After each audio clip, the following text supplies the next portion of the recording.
بسم اللہ الرحمن الرحیم۔ بینائی کے چلے جانے پر صبر کرنا۔ نبی کریم صلی اللہ علیہ وسلم کے صحابہ کا بینائی کے چلے جانے پر صبر کرنا۔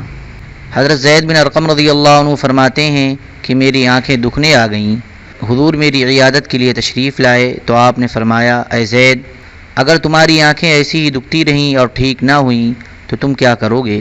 میں نے کہا، صبر کروں گا اور اللہ سے ثواب کی امید رکھوں گا۔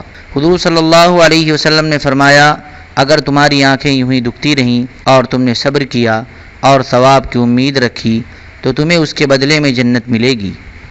حضرت انس رضی اللہ عنہ فرماتے ہیں کہ حضرت زید بن ارقم رضی اللہ عنہ کی آنکھیں دکھنے آ گئیں، میں حضور صلی اللہ علیہ وسلم کے ساتھ ان کی عیادت کرنے گیا۔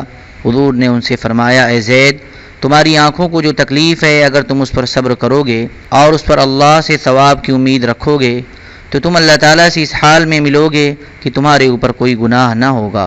حضرت زید بن ارقم رضی اللہ عنہ فرماتے ہیں کہ میں بیمار تھا، اس وجہ سے نبی کریم صلی اللہ علیہ وسلم میری عیادت کے لیے تشریف لائے۔ حضور نے فرمایا، تمہاری اس بیماری سے تو کوئی خطرہ نہیں ہے، لیکن تمہارا اس وقت کیا حال ہوگا جب تم میرے بعد زندہ رہو گے اور نابینا ہو جاؤ گے؟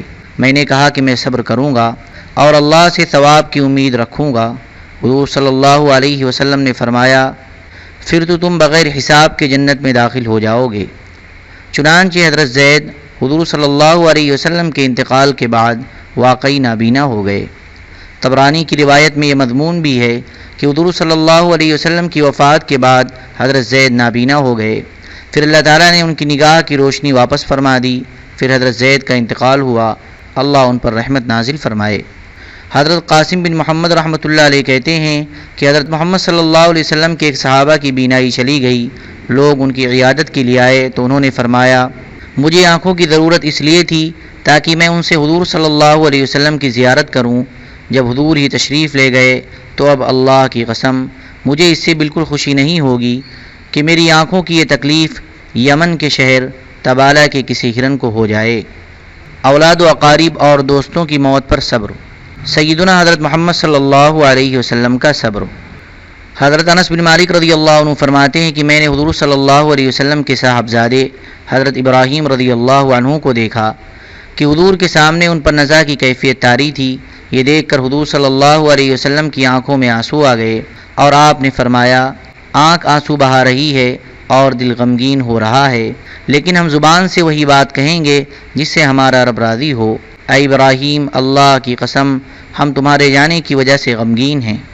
حضرت مکحول رحمۃ اللہ علیہ کہتے ہیں کہ حضور صلی اللہ علیہ وسلم حضرت عبد الرحمن بن عوف رضی اللہ عنہ پر سہارا لیے ہوئے اندر تشریف لائے۔ اندر حضرت ابراہیم پر نزع کی حالت طاری تھی۔ جب ان کا انتقال ہو گیا تو حضور صلی اللہ علیہ وسلم کی دونوں آنکھوں سے آنسو بہنے لگے تو حضور کی خدمت میں حضرت عبد الرحمن نے عرض کیا، یا رسول اللہ، اس سے تو آپ لوگوں کو روکتے ہیں، جب مسلمان آپ کو روتا ہوا دیکھیں گے تو وہ بھی رونے لگ جائیں گے۔ جب آپ کے آنسو رک گئے تو آپ نے فرمایا، یہ رونا تو رحم یعنی دل کی نرمی کی وجہ سے ہے، جو دوسروں پر رحم نہیں کرتا اس پر بھی رحم نہیں کیا جاتا۔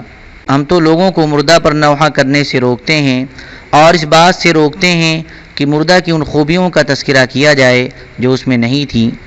اگر اللہ تعالیٰ کا سب کو اکٹھا کرنے کا وعدہ اور موت کا چالو راستہ نہ ہوتا اور ہم میں سے بعد میں جانے والوں کا پہلے جانے والوں سے جا ملنا نہ ہوتا تو ہمیں اس سے زیادہ غم ہوتا، اور ہم اس کے جانے پر غمگین ہیں، آنکھ سے آنسو بہ رہے ہیں، دل غمگین ہے، لیکن ہم زبان سے ایسی بات نہیں کہیں گے جس سے ہمارا رب ناراض ہو، اور اس کی دودھ پینے کی باقی مدت جنت میں پوری کی جائے گی۔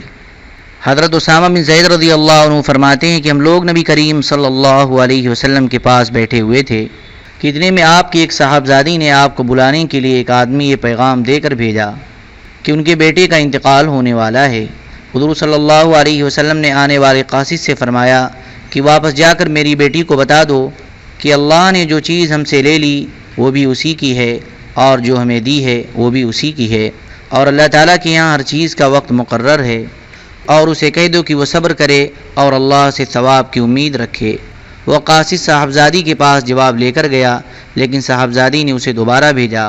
وہ قاصد دوبارہ آیا اور اس نے کہا کہ وہ آپ کو قسم دے کر کہہ رہی ہیں کہ آپ ان کے پاس ضرور تشریف لے جائیں۔ اس پر حضور صلی اللہ علیہ وسلم کھڑے ہوئے اور آپ کے ساتھ حضرت سعد بن عبادہ، حضرت معاذ بن جبل، حضرت ابی بن کعب اور حضرت زید بن ثابت رضی اللہ عنہم اور چند صحابہ بھی کھڑے ہوئے۔ میں بھی ان حضرات کے ساتھ گیا۔ جب وہاں پہنچے تو اس بچے کو اٹھا کر حضور صلی اللہ علیہ وسلم کے پاس لایا گیا۔ بچے کا سانس اکھڑا ہوا تھا، ایسی آواز آ رہی تھی جیسے کہ وہ پرانے اور سوکھے مشکیزے میں ہو۔ حضور صلی اللہ علیہ وسلم کی دونوں آنکھوں سے آنسو بہنے لگے۔ حضرت سعد نے حضور کی خدمت میں عرض کیا، یا رسول اللہ یہ کیا ہے؟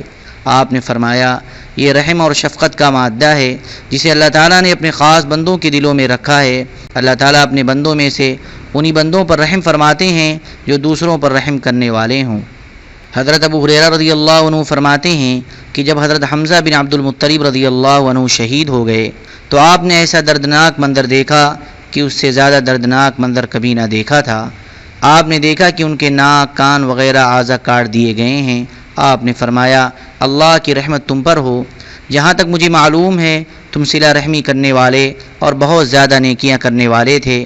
اللہ کی قسم، اگر تمہارے بعد رشتہ داروں کے رنج و غم کے زیادہ ہونے کا خطرہ نہ ہوتا تو میری خوشی اس میں تھی کہ میں تمہیں یہاں ہی ایسے چھوڑ دیتا اور دفن نہ کرتا اور تمہیں درندے کھا جاتے، یوں تمہاری قربانی اور بڑھ جاتی تاکہ اللہ تعالیٰ تمہیں درندوں کے پیٹوں میں سے جمع کر کے اٹھاتا۔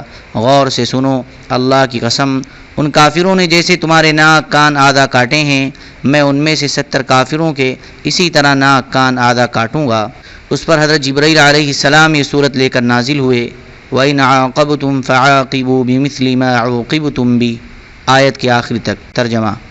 اور اگر بدلہ لینے لگو تو اتنا ہی بدلہ لو جتنا تمہارے ساتھ برتاؤ کیا گیا ہے، اور اگر صبر کرو تو صبر کرنے والوں کے حق میں بہت ہی اچھی بات ہے، اور آپ صبر کیجئے، اور آپ کا صبر کرنا خدا ہی کی توفیق سے ہے، اور ان پر غم نہ کیجئے، اور جو کچھ یہ تدبیریں کیا کرتے ہیں اس سے تنگدل نہ ہوجئے۔ اس پر حضور صلی اللہ علیہ وسلم نے اپنی اس قسم کو پورا نہ کیا بلکہ اس کا کفارہ ادا کیا۔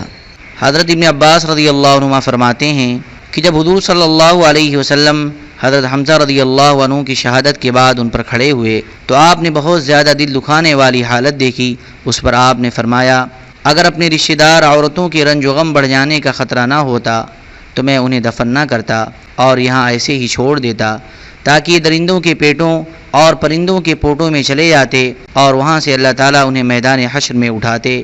ان کی دردناک حالت دیکھ کر حضور صلی اللہ علیہ وسلم نے شدت غم میں فرمایا، اگر وہ کافر میرے قابو میں آ گئے تو میں ان میں سے 30 آدمیوں کے ناک، کان، اعضاء کاٹوں گا۔